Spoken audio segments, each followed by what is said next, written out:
All right. I think we are live. Welcome this morning. It is May 6th, 2020, still dealing with the coronavirus. And we're here to talk about education. So, this is Educators Drinking Coffee.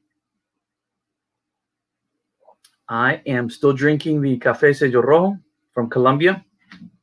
Again, it's one of my favorites. It's really very popular in stores in Colombia. The mug today is actually from Costa Rica. I want to say a former colleague of mine, Susanna, gave it to me. She's back in Costa Rica. So, good morning, Susanna. I know it's early. And so, today, I also want to also remind everyone, yesterday was actually technically the National Teachers Appreciation Day, but it's the entire week. So continue to make sure you show your appreciation for your teachers. I also want to give a shout out to our seniors at Pasco County High School. Today they go and pick up their cap and gowns. Girls go from 12 to 1:30, and the boys from 1:30 to 3. Remember to keep social distancing. You're going to remain in your vehicles as Justin's passes out, which I have my Justin's t-shirts. Make that change. Great event last year that I went to. Really an effort to recognize all the students. So grateful to be here this morning again. Let me just double check. I just want to make sure we are streaming live as we go. I hope you all enjoyed your interview yesterday with Coach Barlow. He is individual that really cares about his students, and both in the classroom and in the field. So I appreciate his insight yesterday, and also on teaching electives, performance-based classes during this time. So with that in mind, make sure that you let me just check one more thing here. Let's see if we are going live on. Yes, we are on Facebook. Hopefully this is going on. So with teaching performance-based, and I said it's very different. Today I wanted to talk a little bit about teaching strategies for teaching online. I'm not an expert, just did a little bit of research, read some articles, and my own personal experience. So there's a few things I guess I'm going to talk about, and just we got to think about this long term. I know it's not going to be a thing that we do it this year and not do it again. It's bound to pop up again. Not sure how schools are going to look like next year. And speaking of that, that's actually going to be the subject matter tomorrow with a special guest, Mr. Jonathan Geldmaker. We're going to talk about just our views, about how we think school is going to look like in the fall. So that's actually pretty interesting. So I hope you all tune in. Again, I'm always open for ideas for discussion. So, and if you wanted to come in the mornings and chat with me here live, please let me know. We can set this up. So one of the biggest things that we have to realize is from middle of March, when we made that shift, that was a sudden shift. For most of us, it didn't give us a whole lot of time to really think about the impact, think about what we were trying to teach on a daily basis and how that looked like online. It's for a lot of us, it is the first time we kind of do this online stuff. Some of us are veterans of teaching face-to-face. Some people have more experience. Some have incorporated already in their classrooms, and maybe those folks had an easier time to transition. So experience matters. If you've had experience with technology, you've had experience with having kids, go home and do some of the work, all that, made the transition either easier or harder for whoever you are. But either way, I mean, the goal is to keep helping our kids the most that we can. So today, like I said, I wanted to have some of these strategies, and I have about 5 or just suggestions, I guess I would say, when you're thinking about your classes. And we're coming up to the last month of school, so maybe a little late, but I think it's a great idea to start thinking. I think all of us have to really think now about how our classes are going to look like come the fall. We would be kidding ourselves if we think we're going to be back like it was in August. I think there's got to be some sort of change. Good morning. My mom says good morning here. Let me see here. I'm trying to manage a couple of these things. All right. So let me see. Evidently, let me fix my sorry. My settings here on Facebook. Keeps doing this. It keeps making it just let me turn the volume down here. Keeps making it private for me, and I keep making it public, so I don't know why. So good morning for those of you on Facebook. I apologize. I thought everything was running, but it keeps just popping up for me. But now it should be public. Everyone should see it. So but anyway, but just thinking about the things that we should do when we transition to online. And one of the biggest things, and to me it goes along, relationships are key, I think, to all of this. Good morning, Mr. Tripp. But when you're trying to transition from a face-to-face to an online, the material you present has to be relevant, has to be authentic. It has to be the way that kids see. More than ever, you have to have real world examples, things that are going to be relevant to them. Reading a story about Johnny goes to the market, buys so many things, and then, that's, you can do it in class, you have the ability to talk about it, this and that. But when you're, that distance is there, you're going to have to make it authentic. It takes a lot of work, but you really look at how Johnny or Mary or whoever it is can see themselves with the material you're presenting. Or ask, that's where you getting to know your kids and asking them questions about, maybe they go to the supermarket. Well, ask them about what they do. See if you can pull things like that.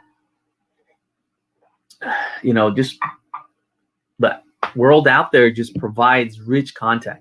We just have to be able to access it and really make it relevant to the kids. So a few things to get authentic, and it is sometimes think about shows, recordings, History Channel, and some of you do it already, these video clips, but it's got to be, these authentic, if you're doing social studies, something on the World War, Vietnam Wars, Gulf War, anything like that, of a show that has aired, if you can get clippings and share those, then also, have live discussions about it. I think when you show these videos, again, it is something that's happened in the past, but the discussion brings it live, and having live discussions about that really makes it more authentic, more relevant to the kid. I mean, and our kids are growing up. They've always known we've been in Iraq, in Afghanistan, and so they know that's the way the world is. But how did all that get started? So, bringing relevancy to it would be good. Thank you, Shannon, for stopping by. My wife, as always. I appreciate it. If we're also teaching physics or anything like that, video recordings of court proceedings, that's real life stuff. And sadly enough, some of our kids have experience in being in the courtroom. So, that brings some relevancy to it. I'm not big into, podcasts, but there are very, interesting podcasts there with experts in the field. I mean, if you're doing them, a unit or a section on, biology and viruses, hey, I'm sure there's something out there with Dr. Fauci or Dr. Birx or anything like that that can bring relevancy. And, our kids are beginning to hear those names and say, okay, I've heard of that guy. I've heard of that lady. So bringing authenticity to your lessons is very important. Just doing something that if you're not there for the support, it's going to be boring, to be honest with you. So make sure you do that. Then along the way you present that material, we talked about, videos, recordings of, podcasts. Um, we have to create and provide the material in a variety of media resources, multimedia resources. So, and to me, I think that's also very important. Now, one thing that I like the notion of pathways in the classroom when the student has the option of doing the work presented one way or to present the material another way. That really allows for differentiation, and I think online really allows for differentiation. I think the biggest problem that teachers face is participation. But I think the differentiation is there. It's there for the taking. So, looking at ways to provide the material in different formats. I mean, again, we talked about video, we talked about audio, we talked about, I mean, you can still have them read. You can have discussions and live sessions. So all those kind of things really, really go into allowing a kid who's not very strong in one or two ways, the ability to access the material, the content, in a variety of ways. So, oh, hang on a second. Sorry, just reading a message here on Facebook. No, so yeah, because students are going to struggle. They're not going to be, certain media is just not their media. So giving them a variety of, resources and, like I said, pathways really go a long way with helping them understand the material. So, it's just like, you got to change. You got to be creative in this online world. It can't be the same, just stand up and deliver. So just make sure you're kind of just changing that up. But again, changing it to a point where you're not doing so many different things, the kids have a hard time understanding how to use the tool you're using. I mentioned in one of my earlier broadcasts that you want to stick to just a few, that your go-tos that kids are very comfortable and things like that. You don't want to be trying, using this website, using this tool, Kahoot, any other kind of just resources, whatever it may be, Flipgrid and all this. And you want to make sure whatever you're using, you are very, very comfortable with, because the kids are going to get it right away when you're trying to teach a lesson and you're trying to use this tool and you're struggling. You're like, I don't know what's going on. It was working, and they see through it. Just like maybe, I've been having issues here, technical difficulties every day. I thought I had it today. Like, I'm like, oh, I'm broadcasting straight live on Facebook and YouTube and no issues. I initially got a comment from YouTube. So I'm like, great, we're on there. And it looked like we were on Facebook. But again, I have to figure out, man, I got to talk to a friend who does this and maybe he can help me. But yeah, so, with the variety of multimedia messages, you got to be comfortable with it and be willing to work through it. Hey, Ms. Kennedy, thank you for stopping by. Appreciate it. So, looking at doing radio broadcasts, newspaper clippings, interactive maps, when you're dealing with like history lessons and things like that. There's definitely old, radio broadcasts that you have kids listening, FDR, I'm sure, and anything like that. Kids have to be able to identify themselves throughout some of this material. Hey, Ms. Hooley, thank you for finally stopping by. I'm just joking. I really do appreciate. Great friend of mine, administrator, a great person. So the other would be, thinking about having students write summaries and themes illustrated in the illustration form. It doesn't always have to be on-screen stuff. That's and I talk a lot about that. But the reality is we are bombarding students, ever since in the last probably 10, 15 years where technology has really been a push. We've been increasing screen time on our kids. And I think we have to dial it back a little bit. So anytime you can have kids create something that doesn't involve the computer technology, I say go for it. They do it, but then, how did they get it to you? Then you do use the technology piece, but don't have them have to go through the technology piece to create something. Regular, paper, pencil, hands, and glue and work just great. So think about that. But other sources, like I mentioned, TV interviews, there's always, scientists, leaders being interviewed, and they share great information, those kind of things. there's web series that I know a lot of you watch with your kids. So just be mindful of just being creative with the resource. Remember, like I said, try to create pathways, choices for kids to choose to be able to provide you with an understanding of the material you've presented. But again, use tools that you're comfortable with. Don't just try to do something completely out of the blue that you're like, oh, and that you don't know how to gather it or assess it or anything like that. Sorry, I sip my cup. My brother hates it when I sip my cup. Again, for those who don't know, I am drinking Colombian coffee. Hello, Mr. Navarro. Thank you for stopping by this morning. I'm sure you've been to Costa Rica fishing. I'm sure there's some good spots there. Mr. Navarro, he's a fisherman.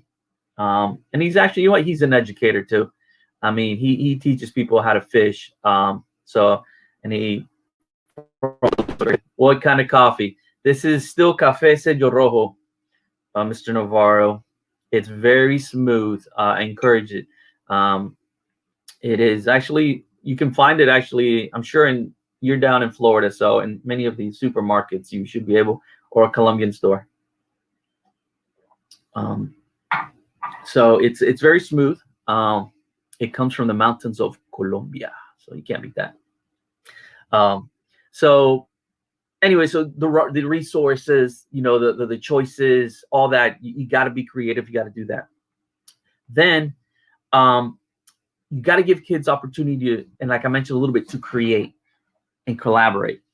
That's the other thing about online now. Online has given us the opportunity to, hello, Mr. Diego. I was going to say Mr. Castillo. It's like I'm talking to myself, so I feel kind of idiotic, but thank you for stopping by. Let me know where you guys are also watching from. I'm over here in Southern Shores in North Carolina. It's around Kitty Hawk area, the Outer Banks. It'd be great to know where some of you are kind of watching from.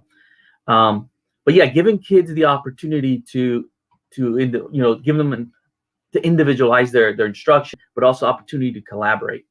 It really can show their engagement.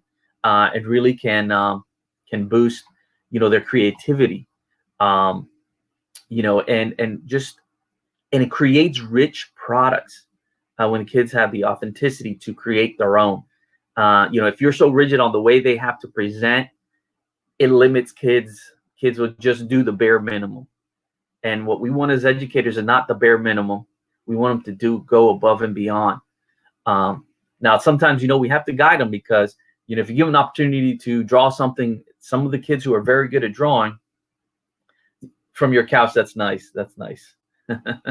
So we're watching from your couch. I'm here, I guess, in my seat too, but I'm also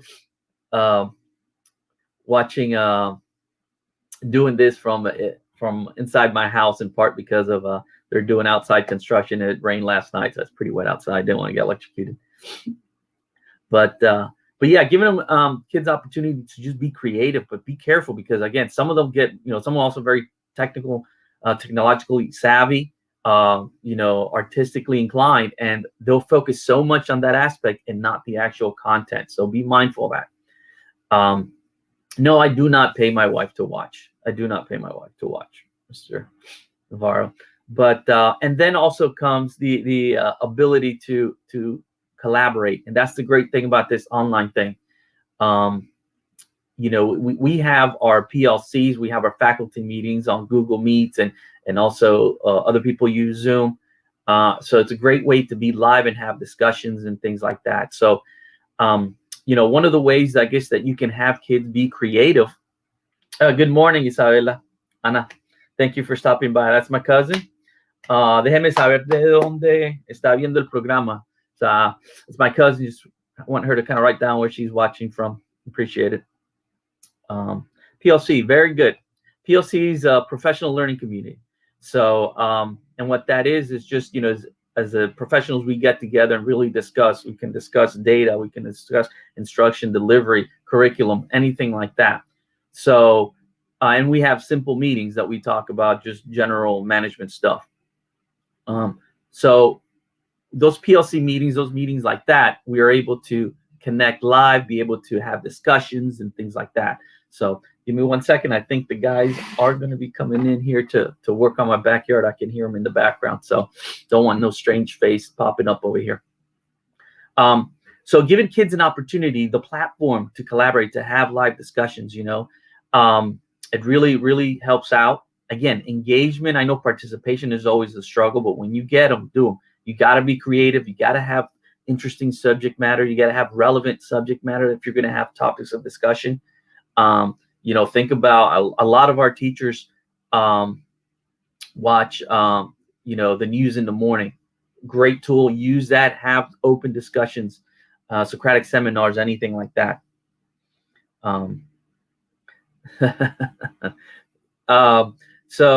But having kids, and for the kids that are very technologically savvy, digital storyboards. I mean, they'll go crazy with it. Just let them, have a variety of topics they can choose from. Give them a little bit of freedom. It's like a football field. You have this room, this space, and they got to get from one side to the other. But you got to set parameters around where they can go. And if they deviate too far, hey, no, you're getting away from the subject matter here. We need to bring them back, inbound. So think about that. And it really helps them connect the content to their lives because it's relevant. The traditional read an article, but then is the presentation. How do you want them to give you the information back, the summary, the recap? It could be a podcast. It could be a video like I'm doing here. Like maybe you ask them, hey, you're going to be presenting to your video to something and present your findings on the article you read. Those things are kind of neat. Post it on, some of you are having discussion boards, post them there, have kids respond to it and things like that. And then, there's definitely the other one I would say is, and I talked about discussions, debates. Pick a topic and just have an, online debate, but you got to set parameters. You got to set your rules. Everything that you do, you got to set your boundaries of how you want all this to go. So those are really cool ideas, to utilize when it comes to individuality and collaboration. The other part, and I've mentioned this before, and it's super important in this online world, is reflection. We have to give kids an opportunity to reflect. Actually, reflection, perfect.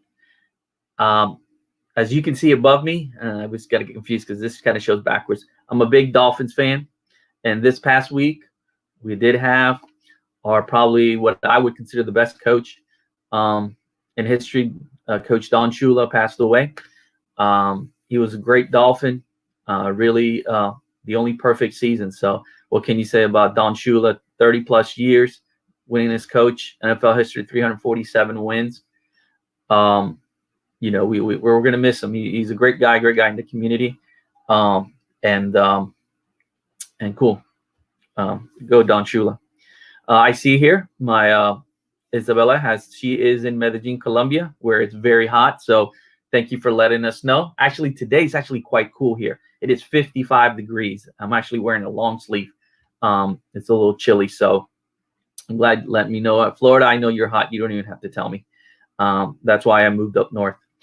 But going back to reflection, I think anybody, I don't care, even whatever profession you do, you should reflect on your own profession. And if you want to be the best that you can or want to be in your profession, you have to reflect.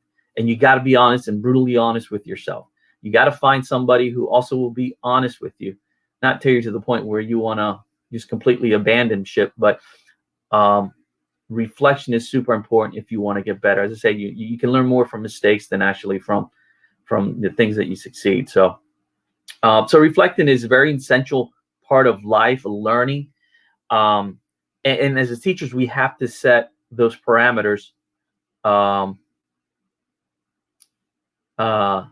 need to set those parameters to help kids reflect. It's not something that comes natural for kids to reflect. So we have to kind of teach them. We have to guide them. I was an art teacher. Critiquing is something that doesn't come natural for folks, especially critiquing other people and how to begin doing that positively. So you got to coach them up.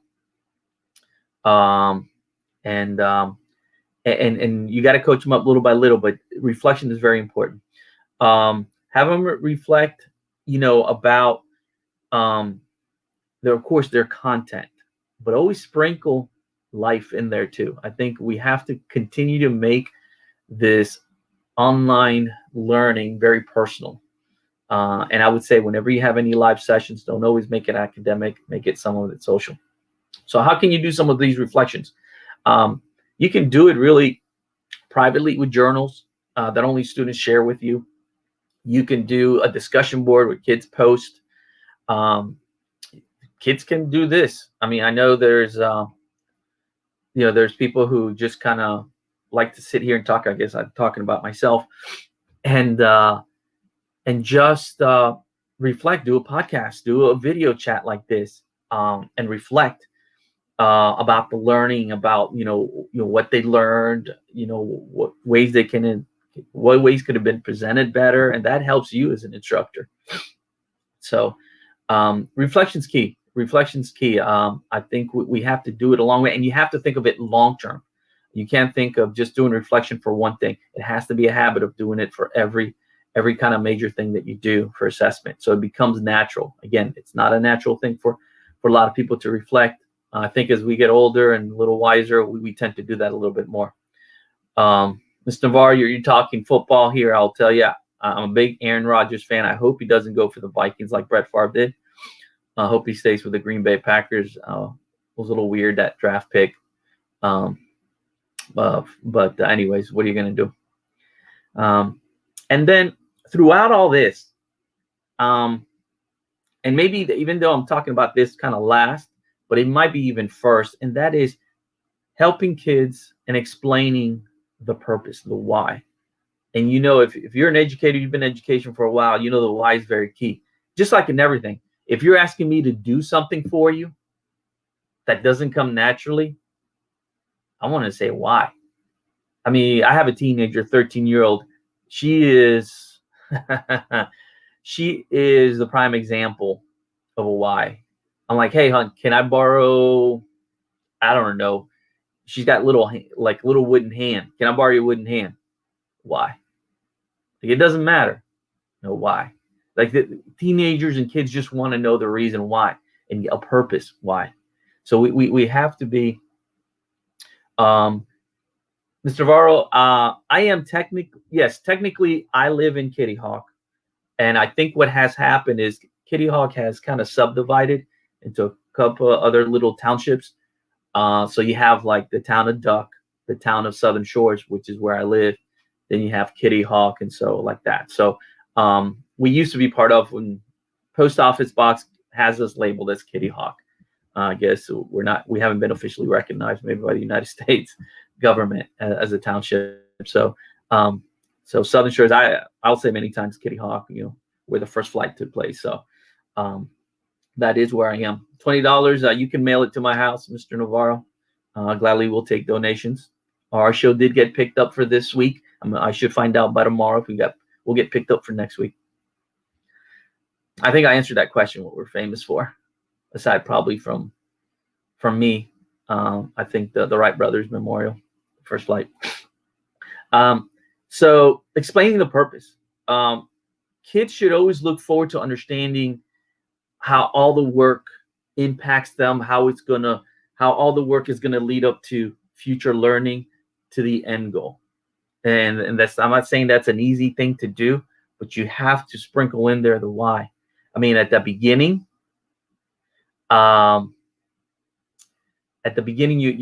you gotta just always, in every lesson, the why. This is why we're learning this. When you're teaching, you're doing your lesson halfway through, and see, that's why we're doing this. And at the end, now you see why we did this.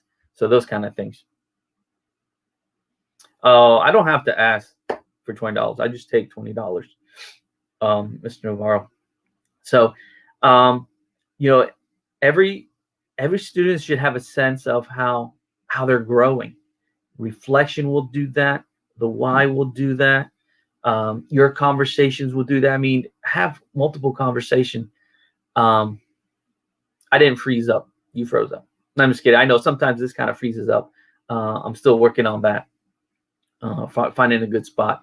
It's kind of difficult sometimes here. I do have a family. I do have 2 dogs. So if I'm closest to my router, we're going to be hearing a lot of dogs. So this is the one place where I can kind of keep quiet. So hopefully I'm back on. And it really just makes connections along the way when you create the why. And that's very important. I said we do things.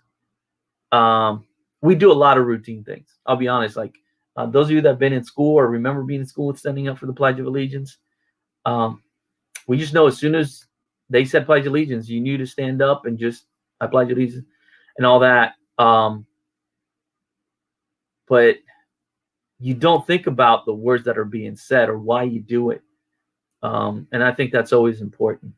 I'm not saying I think about it every time, but not being from here and sometimes just thinking about the actual words that are in there, and knowing where I came from and where me and my brother and came from, there is a level of being thankful when you do the Pledge of Allegiance. But again, it's not every time because sometimes you just get caught up in the moment. If I'm on a base at just an activity or something like that, and they do the Pledge of Allegiance, I may not think about it, but hopefully I'm back live.